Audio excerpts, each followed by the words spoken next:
A woman tries to cover her sleeping colleague with a blanket, but accidentally triggers her superpower. 나만 보겠다 그랬잖아. 나랑만 있겠다 그랬잖아.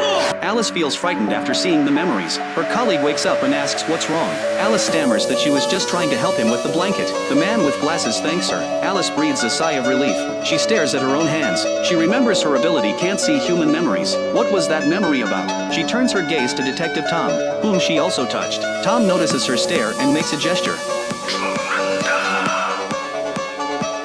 Alice, who's been under Tom's watch, finally sees her aunt arrive. Her aunt feels heartbroken seeing Alice handcuffed. She demands to know who arrested her. This infuriates Tom. He tells Alice to go ahead and call a congressman if she's so capable. To everyone's surprise, a congressman actually shows up for her. Tom immediately stands up with a serious expression. The next second he bows 90 degrees in greeting, continuously kissing up and flattering. The dramatic change shocks Alice. Tom, who was just full of righteousness, immediately denies Alice as a suspect. He even kneels down personally to unlock her handcuffs. Then, like a lackey, he opens the car door for the congressman. He gives a perfect 90-degree bow in front of the car. The police chief sees this and remarks that Tom has a bright future ahead. Actually, Alice would have been released even without Tom's intervention. Tom had just verified that the flour from the farm owner was just ordinary fish feed. The next day, his boss makes him write a self-criticism report, then assigns him to investigate a new case. This is a farm poisoning case. An old farmer's onions were poisoned and completely destroyed. Tom asks if he's offended anyone recently. The farmer thinks for a moment and mentions a name. It's Old Wang next door who grows pears. When Tom arrives at Old Wang's house, he notices his shifty eyes and obviously injured hands. Tom brings Old Wang back to the station for questioning.